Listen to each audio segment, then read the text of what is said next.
siapa yang ragu-ragu tentang siapa yang disalibkan? Kalau itu tuduhannya adalah kepada kami, saya sudah katakan, anak sekolah minggu cari yang paling ingusan pun, mereka akan yang disalibkan, mereka akan bilang Yesus. Mereka akan bilang Yesus. Ya, tetapi kalau tanya kepada teman-teman yang sebelah, ya, teman-teman sebelah dari lintas iman, bahwa siapa yang disalibkan, teman-teman, tolong jawab tegas, atau siapa yang diserupakan itu, tolong jawab tegas kiranya siapa. Ya, karena ada pendapat ahli, teman-teman, belum saya bawa, tapi kalau itu dikejar, saya akan sampaikan, bahkan satu penafsir bisa menyebut dua nama. Ya, bisa menyebut dua nama. Dan uniknya bahwa pemerintahan yang menyalibkan Isa alaihissalam di dalam Al-Quran itu adalah nama rajanya adalah Raja Daud. Haukam.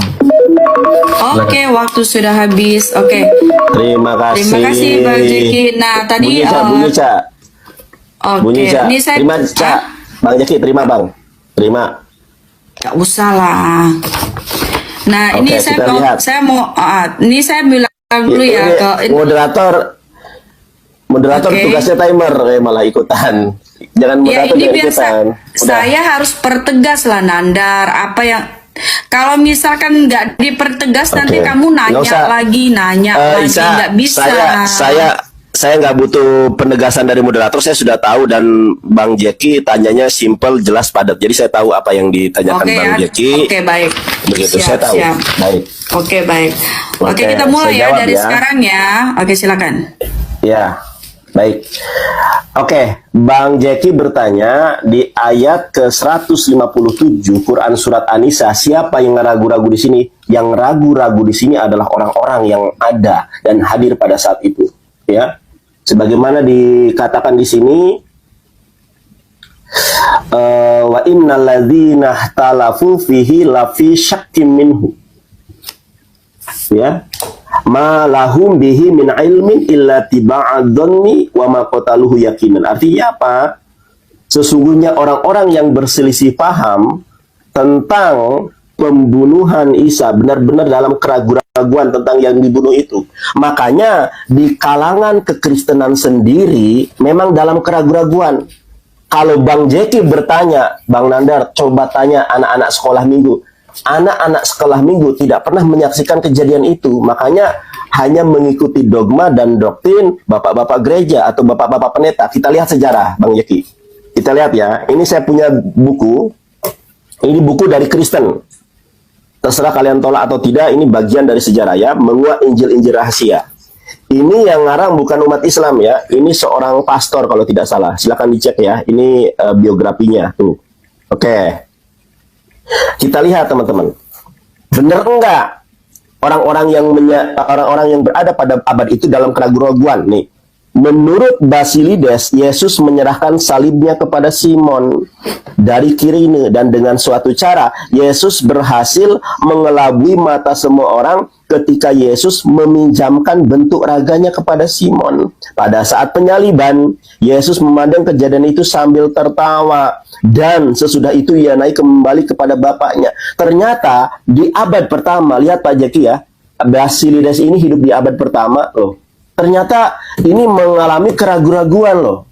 Oke, jadi itu fakta atau historis ya, bagaimana di abad pertama mereka itu dalam keraguan-raguan. Nah, terkait ayat ini, Yohanes 18, Pak Jeki tidak menjawab dengan ayat. Sedangkan di dalam 1 Korintus 4 ayat ke-6, jangan melampaui atas apa yang tertulis. Seandainya teman-teman Kristen atau Pak Jeki sendiri bertanya, Bang Nandar, kenapa tentara Romawi, rabi-rabi Yahudi terjatuh? Kenapa? Kalau saya pakai data, kenapa mereka terjatuh? Ini jawabannya. Itu ada nubuatan Yesus di dalam Mazmur berapa? Mazmur 91. Ayat berapa? Dari ayat ke-1 sampai 16. Saya umat Islam percaya dan yakin ya. Saya pribadi loh ya. Saya sebagai seorang debater, sebagai orang yang belajar Kristen sejak 16 tahun yang lalu, saya percaya Mazmur 91 ayat 1 sampai 16 adalah untuk Yesus. Kita buktikan nih, benar nggak untuk Yesus?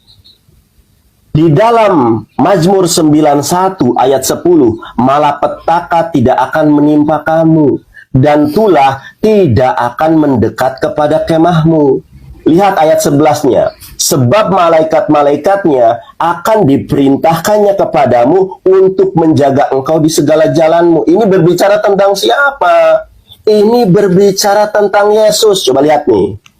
Mazmur 91 ayat 1 sampai 11 ternyata berkorelasi dengan Matius 4 ayat ke-6, Lukas 4 10 sampai 11. Jadi kenapa Yonatan Nandar, tentara Romawi, rabi-rabi Yahudi dan orang-orang Farisi terjatuh? Karena ada tertulis tentang Yesus.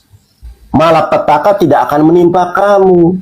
Sebab malaikat-malaikatnya diperintahkannya kepadamu untuk menjaga engkau di segala jalanmu. Mereka akan menata engkau di atas tangannya supaya kakimu jangan teratuk kepada batu. Bayangkan, teratuk batu saja akan dijaga oleh para malaikat Allah. Ya, apalagi berbicara tentang ini tuh. Ini juga untuk Yesus. Singa dan ular tedung tidak akan kau langkai, bla bla bla bla. Ini juga Yesus. Lukas 10 nomor 19 dari ayat 18. Nah, di ayat 14-nya, Pak Jeki perhatikan. Sebab dia mengasihi aku, maka aku akan membebaskannya. Aku akan melindunginya karena dia mengenal namaku. Ya, ketika dia akan berseru kepadaku, aku akan menjawabnya. Aku akan bersama dia dalam kesusahan. Aku akan meluputkannya dan memuliakannya dengan masa hidup yang panjang. Ini sungguh sangat hakul yakin bahwa ini ayat berbicara tentang Yesus. Sekarang saya tanya, Yohanes 18 ayat ke-6, kenapa mereka terjatuh? Di mana dasar Anda membuktikan segala opini yang Anda sampaikan, seperti saya menyampaikan data dan argumentasi yang sangat telak ini. Terima kasih. Oke, tadi ini saya pertegas ya Nandar. Tadi kan Pak Jeki sudah menjawab pertanyaan kamu. Nah, tadi sudah dikasih tahu ayatnya. Nah, dan sudah diperjelas juga. Tapi kalau kamu mau meminta penjelasan lagi, yaitu monggo untuk Pak Jeki.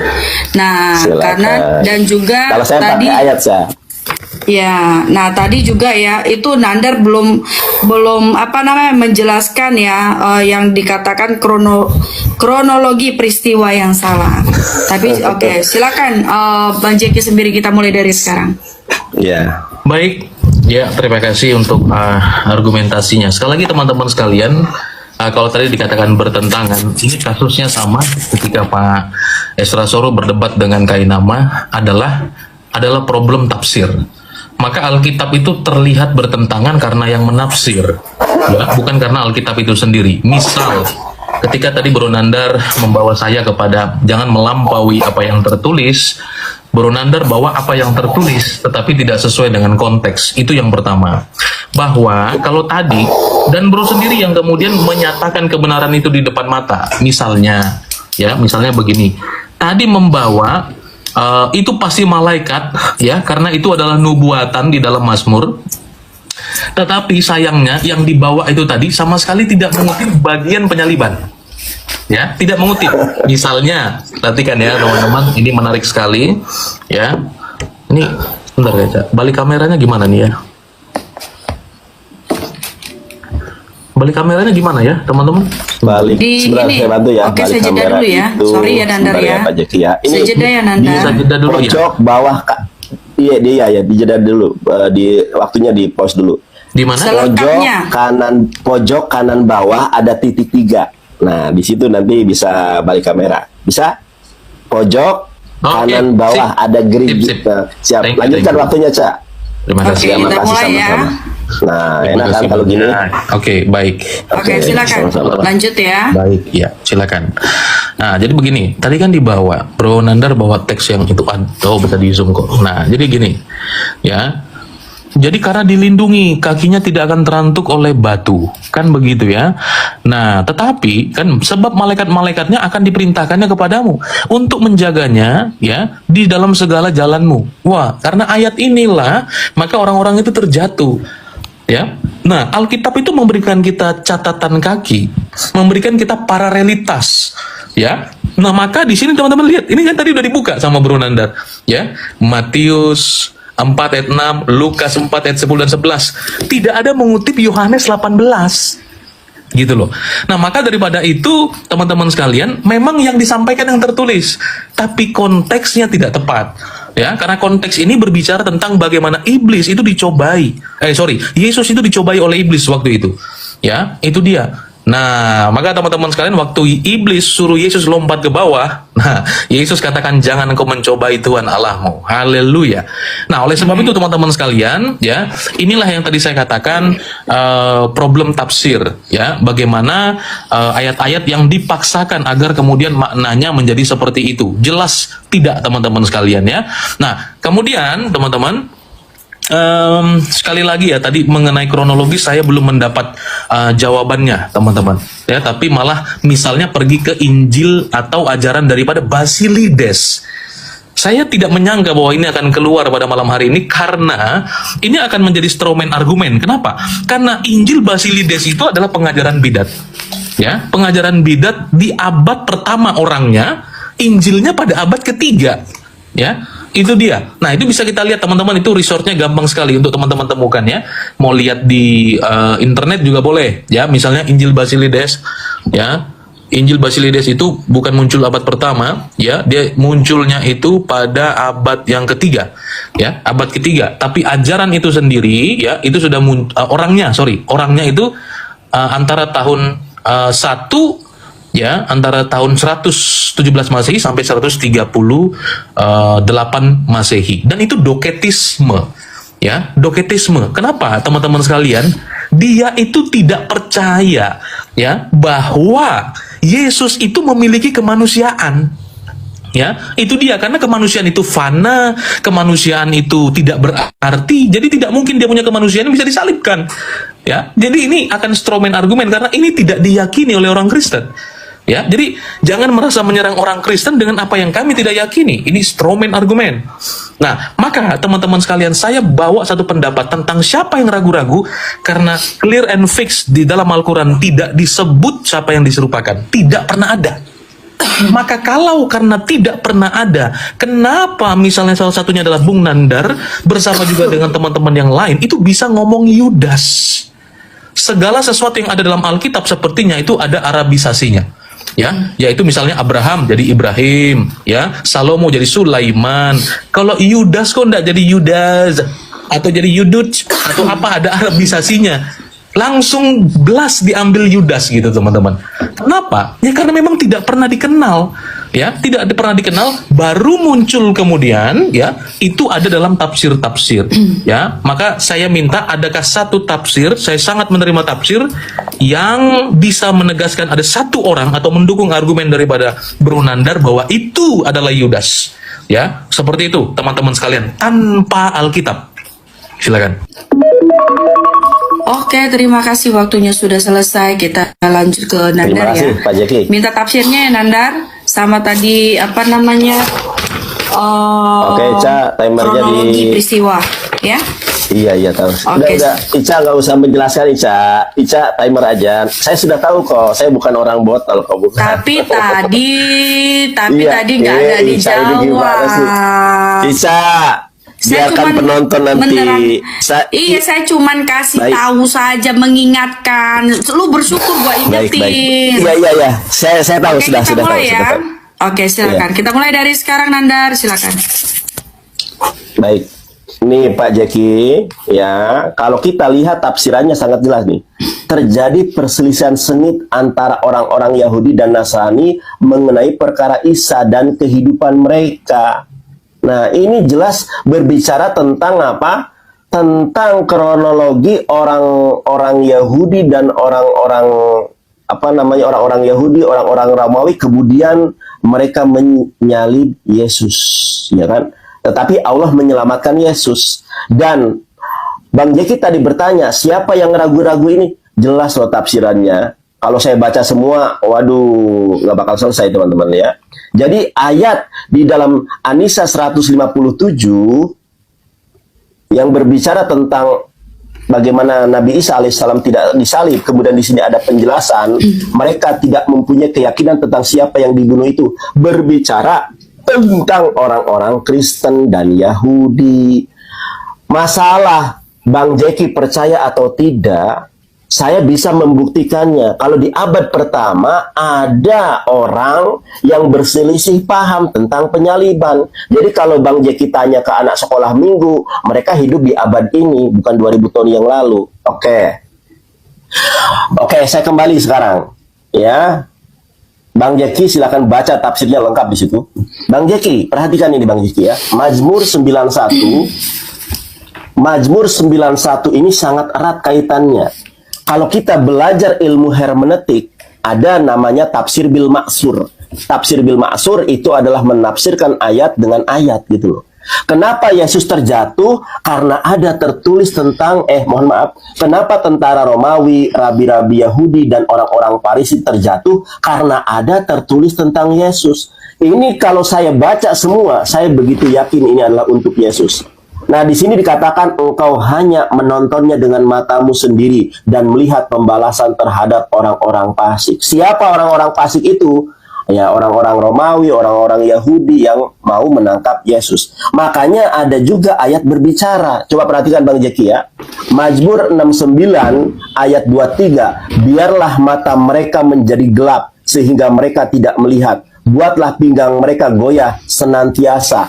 Makanya kenapa Yesus sampai menjelaskan kurang lebih 4 atau 5 kali, akulah Yesus. Bang Jeki, saya pernah naik KRL dari Tebet, Jakarta Selatan ke Manggarai. Ada 3 wanita.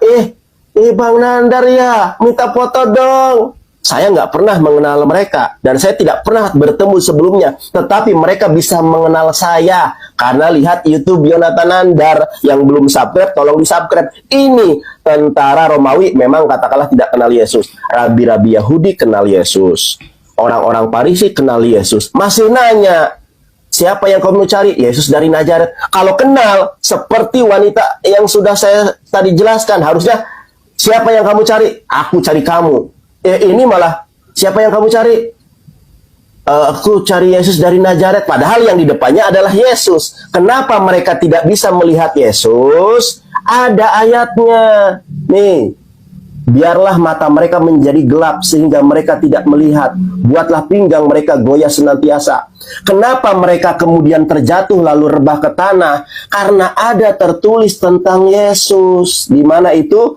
Di dalam Matius 4 ayat ke-6, Lukas 4 nomor 10-11, sebab malaikat-malaikat akan diperintahkannya kepadamu untuk menjaga engkau di segala jalanmu. Bang Jeki, tentara manusia terbaik mana yang bisa menangkap Yesus? Kalau di ayat ini dijelaskan bahwa tidak ada satu kekuatan pun kalau Tuhan sudah menjaga Yesus dari segala jalannya.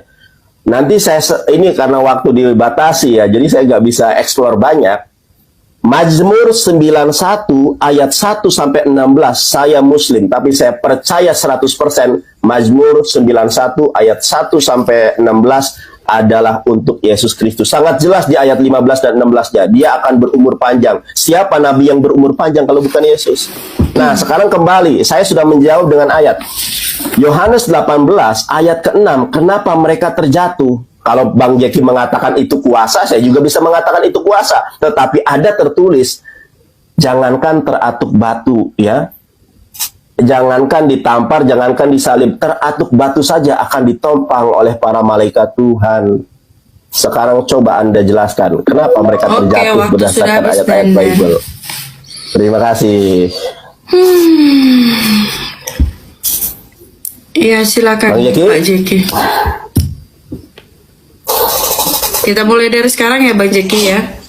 Itu dipertegas lagi aja Bang Jeki yang buat Nandar tadi. Oke, mungkin kalau saya yang ngomong nanti ini dia agak sedikit senewan. Oke, silakan Bang Jeki. Silakan. Oke, lanjut. Silakan dimulai. Ya, teman-teman sekalian, kita sudah mendengar sekali lagi ya. Maksud saya adalah pembuktian yang dipakai. Misalnya Alkitab itu sekali lagi saya katakan tidak ada peluang bagi apapun dan siapapun untuk mengatakan Yesus tidak disalib.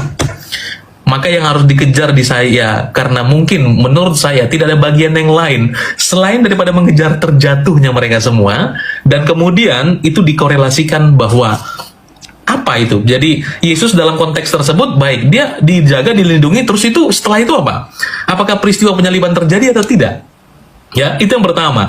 Nah, tetapi pada faktanya kalau itu terus dibaca, Yesus menyerahkan diri. Ya, Yesus menyerahkan diri, teman-teman. Jadi saya nggak ngerti konteksnya itu mau dibawa kemana hubungan kita. Jadi maka daripada itu, teman-teman, pada bagian ini dijelaskan sekali lagi tidak ada peluang bagi siapapun itu bahwa Yesus tidak disalibkan. Dan beberapa mazmur yang dibawa oleh Bro Nander tadi sudah saya bacakan juga, teman-teman. Konteksnya tidak masuk. Jadi terlihat bertentangan atau terlihat mendukung karena ada kepentingan, ya. Nah, kalau tidak ada kepentingan ya tidak mungkin diambil, ya. Orang-orang misalnya tadi dikatakan akan menatang tanganmu sehingga engkau tidak terjatuh, akan menjaga malaikat engkau supaya engkau tidak terjatuh. Tapi paralelnya bahwa ada orang yang terjatuh, ya. Saya tidak melihat itu adalah sebuah ada hubungan, dan tadi Alkitab pun sudah memberikan kita konteks yang jelas. Kutipannya sama sekali tidak mengutip Yohanes 18, teman-teman sekalian. Ya, jadi itu untuk mempertegas bahwa orang-orang itu semua terjatuh dalam konteks bahwa ketika mereka sedang mempertanyakan Yesus dari Nazaret itu, ya, Yesus Nazaret itu, bahwa Yesus katakan hari-hari, ya, dalam Injil dikatakan aku ada di bait suci. Tapi kenapa sekarang kamu mendatangi aku dengan pentung? Ya, kenapa? Mau ngapain? Dan kenapa mereka datang malam-malam, teman-teman sekalian? Karena memang mereka takut kepada orang banyak. Karena Yesus begitu banyak juga pengikutnya, dia sangat terkenal. Waktunya hilang tuh kan, kayaknya. Ya, itu sangat terkenal. Ya, itu dia. Nah, maka daripada itu, teman-teman sekalian, bahwa mereka harus datang malam-malam dan dengan hanya sedikit cahaya atau lentera yang dibawa, tentu saja tidak bisa menerangi sepenuhnya sampai dengan ada waktu kita memiliki lampu sampai dengan hari ini, teman-teman sekalian, ya. Nah, baik itu dalam rangka mempertegas ataupun dalam rangka untuk memberikan sampai tadi di terjatuhnya mereka, ya, sama sekali tidak mendukung pendapat daripada Bro Nandar. Sekarang teman-teman sekalian, ya, saya melihat Bro Nandar itu membawa tafsir daripada Kemenak yang baru saja kita merayakan kemerdekaannya baru 69 tahun kalau tidak salah. 70 berapa ya? 79 ya. 79 ya. Nah, teman-teman, sekarang kita bawa hal yang lebih tua. Ya. Jadi tadi abad pertama ya memang itu bidat. Ya, memang bidat dalam iman Kristen itu, teman-teman, ya. Jadi iman Kristen ini jujur, yang bidat dikatakan bidat, yang tidak dikatakan tidak, ya. Kira-kira seperti itu. Nah, jadi kalau sudah dikatakan bidat, jangan ada yang diambil, ini dibuang, ya. Ada yang nggak setuju, dibuang, yang setuju diambil. Nggak boleh satu kitab dibakar langsung, dibuang ke tong sampah. Nggak boleh sedikit-sedikit dikutip apa yang mau ini kan. Ini tafsir Ibnu Abbas, ya. Nah, jadi sepupu daripada Nabi Muhammad sendiri. Dia katakan siapa, teman-teman? Ya, namanya Nitianus. Ya, Nitianus. Teman-teman boleh cek nanti ya. Tafsir Ibnu Abbas, ya, namanya Nitianus. Ya. Nah, itu dalam halaman 319 sampai 320. Nitianus siapa? Ya, saya tidak tahu itu. Ya, tapi ini tafsir Ibnu Abbas mengatakan adalah Nitianus. Seperti Ustadz Kainama mengatakan Yehohanan. Besok siang dia katakan itu siapa lagi namanya, udah berubah lagi, ya. Nah, jadi kenapa itu bisa terjadi, teman-teman? Karena memang menurut saya landasannya tidak ada, ya. Tafsir Ibnu Abbas juga mengatakan, ya, ini sekarang tadi Netianus, sekarang ini Netianus nih. Netianus itu siapa? Ya, itu siapa, teman-teman sekalian? Tidak dikenal, tidak diketahui. Sepertinya juga Bro Nander tidak mengetahui itu. Ya, karena memang tidak menjadikan itu sebagai landasannya.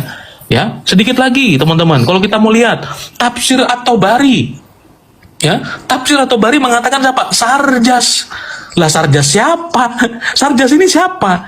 Ini adalah salah satu tafsir Quran tertua. Ini bukan Kementerian Agama ini, ya, bukan Kementerian Agama. Nah, jadi siapa yang ragu-ragu? Ya, tidak ada peluang dalam Alkitab Yesus tidak disalib. Jadi saya sudah katakan, ya. Tetapi dalam tafsir At-Tabari, tafsir Jalalain, tafsir Ibnu Katsir, tafsir siapa lagi tadi? Ibnu Abbas. Oke, waktu sudah habis. Thank you for the happiest year of my life.